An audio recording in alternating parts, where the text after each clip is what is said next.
Hey guys, it's Rick. I'm back for another Frankenstein film.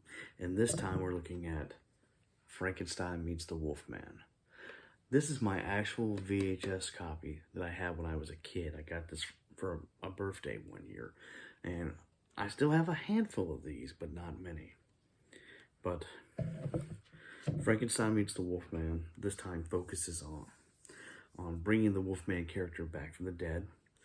And there's also a sequel to The Ghost of Frankenstein. So the beginning of the film, you've got Lon Chaney Jr. being resurrected, who apparently was just in a state of animation, not dead, but does have the scar from the cane hitting him and knocking him out or killing him. The moon brings him back. He ends up killing people that had broken into the tomb, thieves, trying to steal his rings and everything. He ends up in a hospital by Dr. Mannering, trying to help him, trying to make him better. But the only thing Talbot wants is to die. He doesn't want to be the Wolfman. He knows he's eternal now. So this sends him on a journey to find the old gypsy lady, Maleva, played by Maria Pintia. I'm sorry if I'm butchering that. Who she knows of a man that may be able to help him, a Dr. Frankenstein. This takes us into Valeria, where the ghost of Frankenstein was set.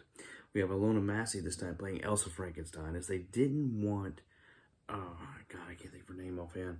The previous actress was also in The Wolfman, and they didn't want to be played by the same character, so they changed her up.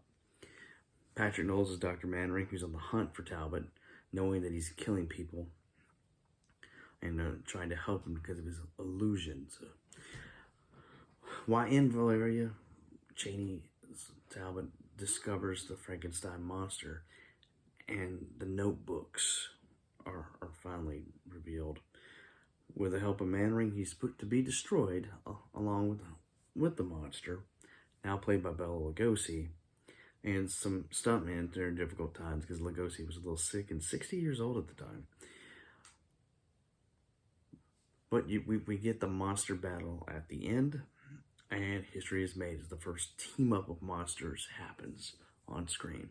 It's got a really good cast. I mean, you've got, like I said, Lugosi as the monster, which is neat to see. That apparently he was supposed to have some dialogue and tie into the Ghost of Frankenstein more, where he's Igor and playing blind. In fact, that particular scene is what creates the famous arms out Frankenstein walk, with the eyes kind of drooping. And from here on out in the Universal films, we would see that look attributed. If you look close, you'll see Dwight Fry's a villager. Unfortunately, he died at age 43 of a heart attack. Lionel Atwill also appears as the mayor, making another appearance in a Frankenstein film. And you will notice Lugosi's stunt doubles.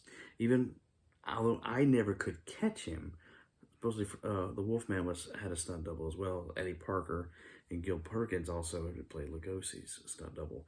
You could definitely make him out pretty quickly. I mean, overall, it's a fun film. This has been, I know a lot of people don't like it, and I'm okay with that. But it's the first team up. You're bringing back the Wolfman, Lugosi playing the Frankenstein's monster for the first time. I enjoy it. I always have.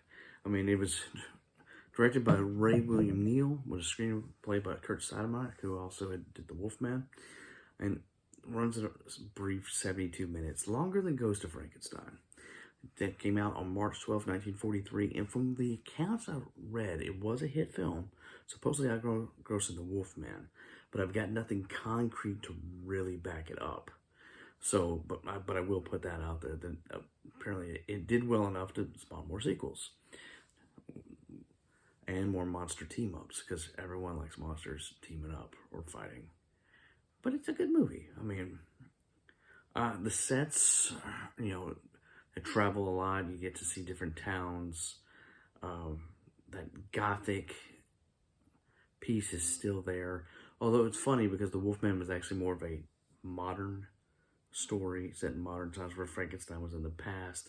They did kind of ignore that completely.